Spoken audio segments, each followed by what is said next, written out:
गौतम बुद्ध की शिक्षाओं में आदतों की शक्ति और उनके महत्व पर गहरा जोर दिया गया है। उनके अनुसार हमारे विचार, कर्म और आदतें हमारे जीवन को गहराई से प्रभावित करती हैं। अगर हम अच्छी आदतों को अपनाते हैं और बुरी आदतों से दूरी बनाते हैं, तो जीवन में सकारात्मक बदलाव आ सकता है। नंबर 1, चेतना और विचारों की शक्ति। बुद्ध का मानना था कि हमारे विचार ही हमारे कर्म का आधार होते हैं। हम वही हैं जो हमने सोचा है। यह बात बुद्ध की शिक्षाओं का मूल हिस्सा है। हमारे विचार आदतों में तब्दील हो जाते हैं और वे आदतें हमारे जीवन को आकार देती हैं। यदि हम अपने विचारों पर ध्यान देना शुरू करते हैं, तो हम अपनी आदतों को नियंत्रित कर सकते हैं और जीवन को सकारात्मक दिशा में मोड़ सकते हैं।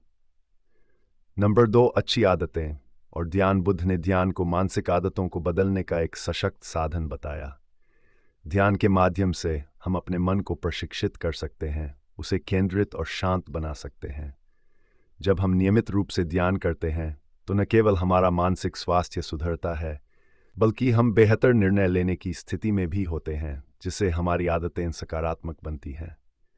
नंबर 3, अष्टांगिक मार्ग। बुद्ध का अष्टांगिक मार्ग जीवन में अनुशासन और सही आदतों को अपनाने का मार्गदर्शक है। इस मार्ग में सम्यक दृष्टि, सम्यक संकल्प, सम्यक वाणी, सम्यक कर्म, सम्यक आजीविका, सम्यक प्रयास, सम्यक स्मृति और सम्यक समाधि शामिल हैं। जब हम इन 8 मार्गों को अपने जीवन में शामिल करते हैं, तो हमारी आदतें स्वाभाविक रूप से सही दिशा में विकसित होती हैं। नंबर 4, कर्म और आदतों का संबंध। बुद्ध के अनुसार हमारे कर्म का एक परिणाम होता है। इसलिए जो आदतें हम अपने जीवन में अपनाते हैं, वे हमारे भविष्य को भी प्रभावित करती हैं। यदि हम बुरी आदतों को छोड़कर अच्छी आदतों को अपनाते हैं, तो हम अपने जीवन में सुख और शांति प्राप्त कर सकते हैं। नंबर 5, आदतों को बदलने की प्रक्रिया। बुद्ध ने बताया कि आदतों को बदलने के लिए हमें धैर्य और समर्पण की आवश्यकता होती है। पहले हमें यह समझना होगा कि कौन सी आदतें हमें नुकसान पहुंचा रही हैं।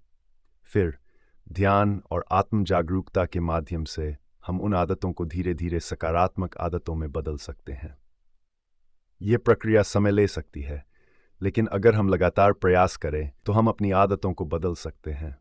नंबर 6, मध्य मार्ग। बुद्ध की मध्य मार्ग की शिक्षा ये बताती है कि हमें अतियों से बचना चाहिए और संतुलन बनाए रखना चाहिए। ये बात हमारी आदतों पर भी लागू होती है।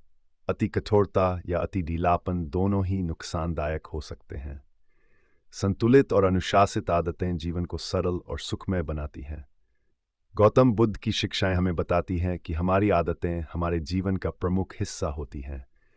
अगर हम सही आदतें सीख लेते हैं और उन्हें अपने जीवन का हिस्सा बनाते हैं, तो हमारा जीवन न केवल शांति और सुख से भर जाएगा, बल्कि हम आध्यात्मिक उन्नति की ओर भी अग्रसर होंगे।